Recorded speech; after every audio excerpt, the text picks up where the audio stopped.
এই পৃথিবীতে সবচেয়ে সুখ কি জানেন? মায়ের ভালোবাসা।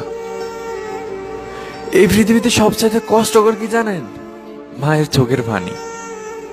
এই পৃথিবীতে আপনি তখনই সবচেয়ে অবহেলিত হবেন, মানে তখনই আপনার সবকিছু মনে হবে যে অসহায় মনে হবে। তখন কোন সময় জানেন? যখন আপনার মা মারা যাবে, তখনই বুঝতে পারবেন আপনি এই পৃথিবীর কতটা কঠিন, বা বেঁচে থাকতে হলে যে কতটা কষ্ট করে, বেঁচে থাকার জন্য যে দ্বিতীয় নিঃশ্বাসটা প্রয়োজন, সেটা হচ্ছে যে মা। তখন হারাইবেন, তখন বুঝতে পারবেন, এর আগে না। আরে মা ছিল যখন, তখন প্রতিদিন সকালবেলা কল দিয়ে বলতো, ও রাব্বি যা, ডিউটিতে যা, টাইম হয়েছে। আর এখন আর কেউ ফোন দিয়ে বলে না যে রাব্বি যা, ডিউটির টাইম হয়েছে।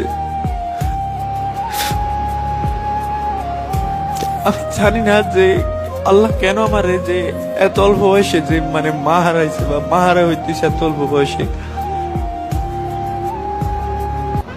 আমি একটা কিছু আপনাদের সবার উদ্দেশ্যে বলতে চাই, যারা এখনো মানে যাদের এখনো মা আছে এই পৃথিবীতে, তাদেরকে বলতে চাই, ভাই আপনার মায়ের এখনো হয়তো মর্যাদা পান না, বা মর্যাদা দেন না মাকে, বা অতটা ভালোবাসেন না, বা এখনো হয়তো আপনার মায়ের কথাগুলো ভালো লাগে না। আমিও ছিলাম এক সময়, যখন মা সকালবেলা বলতো নামাজ পড়তে বলতো, তখন চিলেচিলি করতাম মায়ের সাথে, ভালো লাগতো না মায়ের কথাগুলো। কিন্তু এখন সেই কথাগুলো মিস করতেছি।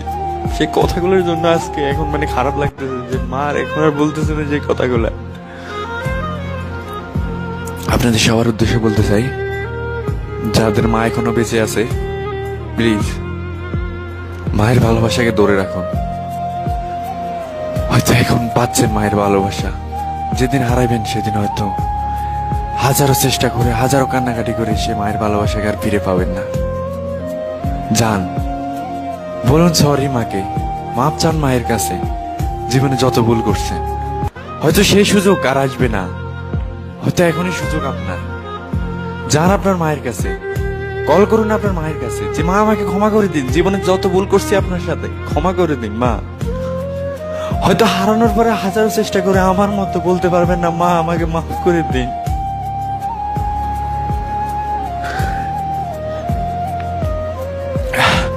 তো যাই হোক, সবাই ভালো থাকবেন, সুস্থ থাকবেন, আল্লাহ হাফেজ। আর সবাইকে আমি একটা কথাই বলতে চাই যে মায়ের যত্ন করুন, মায়ের দেখাশোনা করুন। হয়তো আজকে মায়ের জন্য মায়ের অত ভালো লাগতেছে না, বা মায়ের কথাগুলো ভালো লাগে না।